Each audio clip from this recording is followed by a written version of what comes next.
India এবার chicken নেকের কাছে নোটাম ইস্যু করেছে এবং মিলিটারি অ্যাক্টিভিটি বাড়িয়ে দিচ্ছে। নোটাম জিনিসটা হচ্ছে যে একটা করে ডেট অ্যানাউন্স করবে, সেখানে যেখানে হচ্ছে বেশি খাতরা আছে, যেখানে হচ্ছে বেশি ভয়ঙ্কর কিছু হতে চলেছে বা কিছু হচ্ছে মানে দুর্ঘটনার সম্ভাবনা আছে, সেই সব জায়গায় মিলিটারি অ্যাক্টিভিটির মাধ্যমে দেখানো যায় বা দেখে যে ওই সব মাধ্যমে যখন বিপদ আসে সেই সব জায়গায় কী করে হ্যান্ডেল করতে হয়। আর এই নোটামটা ইস্যু করছে চিকেন নেকের কাছে। আর এই জায়গাগুলো হচ্ছে শিলিগুড়ি, সিকিম আর আমাদের মায়ানমার। এই যে চিকেন নেক আছে সেখানে আসলে মেনলি কথা হচ্ছে বাংলাদেশে বারবার চিকেন নিয়ে নিয়ে মন্তব্য।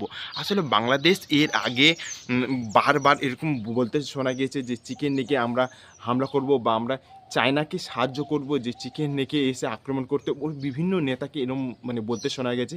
বা এখন যে কেয়ারটেকার মানে ওদের ওখানে সরকার আছে, সে ইউনিক্স এর আগে চায়না গিয়েছে এবং চিকেন নেক নিয়ে মন্তব্য করতে দেখা গিয়েছে। বা যখন পাকিস্তানে যাচ্ছে গিয়ে গ্রেটার বাংলাদেশের ম্যাপ দেখাচ্ছে, তো এইটা প্রতিটা স্টেপ ইন্ডিয়ার জন্য তা ক্ষতিকারক। তো সেই জন্য ইন্ডিয়া এখন মানে নোটাম ইস্যু করেছে যে চিকেন নেকে যদি এরকম কিছু হয় তাহলে কি করে সেই চিকেন নেকে প্রোটেক্ট করবে।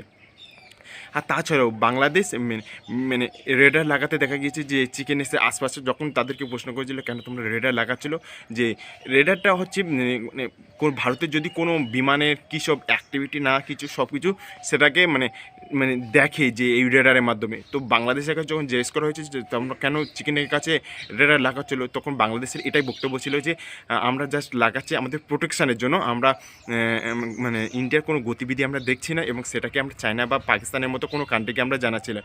এটা তখন ওদের যুক্তি ছিল, কিন্তু এটা ইন্ডিয়ার জন্য বারবার এটা বিপদের কারণ হয়ে উঠছে। আর তাছাড়াও ইন্ডিয়ার যেসব মানে শত্রু কান্ট্রি আছে, সে পাকিস্তান থেকে শুরু করে চায়না, সেই সব কান্ট্রির সঙ্গে বারবার বাংলাদেশে মিত্রতা স্থাপন করার চেষ্টা এবং সেই সব দেশে যাওয়া, তা হচ্ছে ইন্ডিয়ার জন্য এখন ক্ষতিকারক হিসাবে দেখতে আরম্ভ করেছে। আর তাছাড়াও এখন বাংলাদেশ ইন্ডিয়ার কাছে একজন বন্ধুপূর্ণ কান্ট্রি নয়, কারণ নোটাম ইস্যু এর আগে করতে দেখা গিয়েছিল যখন অপারেশন সিন্দুর হয় এবং যেসব এলাকাগুলো এরকম খারাপ অবস্থা দেখা গিয়েছে সেই সব জায়গাগুলো পাকিস্তানের বিরুদ্ধে কী করে আবার মোকাবিলা করা যায় সেই সব জায়গা আবার নোটাম ইস্যু করেছিল, মিলিটারি অ্যাক্টিভিটি করেছিল।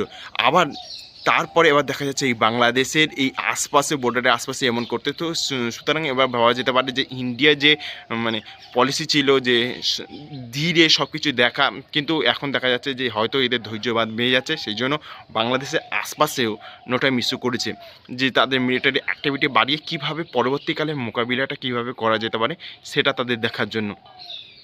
তো এই বাংলাদেশের যে এই বারবার যে ভারত বিরোধী মন্তব্য, বারবার যে গ্রেটার বাংলাদেশ প্রদর্শন করা বা চিকেন নিয়ে নিয়ে মন্তব্য, এটা বোধহয় মানে এখন ইন্ডিয়াতে ঠিকঠাকভাবে দেখা যাচ্ছে না। মানে আমাদের যে এখন ভারত সরকার আছে সে তো ঠিকঠাকভাবে দেখছে না, সেই জন্য এরকম পদক্ষেপ দেখতে যাচ্ছে।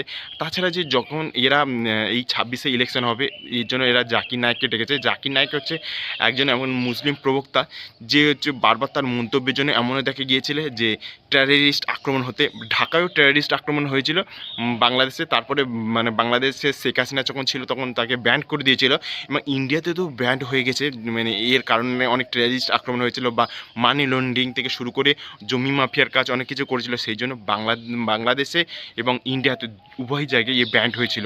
তো এর অ্যাক্টিভিটি যে জাকির নায়েক মানে মালয়েশিয়া থেকে শুরু করে পাকিস্তানে বিভিন্ন বারবার আসতে দেখা গিয়েছিল এবং উত্তেজকপূর্ণ কথাবার্তা বলতে দেখা গিয়েছে। তো এবার 2026-এ এই যে ইলেকশন হচ্ছে সেই জন্য এই জাকির নায়েককে মানে ইউনিট সরকার ডেকেছিল।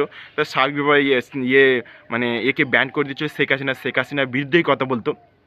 কিন্তু ব্যাপারটা হচ্ছে যে ইন্ডিয়া এটা নিয়ে আপত্তি করেছিল বাংলাদেশের কাছে যে এ একজন এমনই ব্যক্তি যে ইন্ডিয়ার ব্যান্ড হয়ে আছে, তো এর কারণে ইন্ডিয়ার থ্রেট হতে পারে। তো এই সব কারণে বলার পরে এবং তারপরে মিলিটারি অ্যাক্টিভিটি যখন বাংলাদেশের বর্ডারের চারপাশে করতে আরম্ভ করছে ইন্ডিয়া, তখন একটা থ্রেটপূর্ণ বার্তা গিয়েছে বাংলাদেশের কাছে। তো এখন বাংলাদেশ শোনা গিয়েছে যে জাকির নায়েকের যে ভিজিট ছিল বাংলাদেশে সেটা ব্যান্ড করে দিয়েছে। তো এই যে মানে একটা কথা বলে না যে তুমি যদি ভালো করে বলো কেউ মানে বোঝাবে না, যদি তুমি তোমার শক্তি প্রদর্শন করে তবে সে মানে বুঝে যাবে যে তুমি কি বলতে যাচ্ছ, সে ভয়ের কারণে হোক বা অন্য যে কারণেই হোক। তো বাংলাদেশের যে এই বারবার মন্তব্য এবং বাংলাদেশের যে ভারত বিরোধী কাজকর্ম, তার জন্য সে মানে ইন্ডিয়ার যে এখন আমাদের হেড আছে জায়গায় আছে, তারা কিন্তু এই জিনিসটাকে ভালো করে নিচ্ছে না। তো সেই জন্য এখন মিলিটারি অ্যাক্টিভিটি বাড়াতে চাইছে বাংলাদেশের আশপাশে।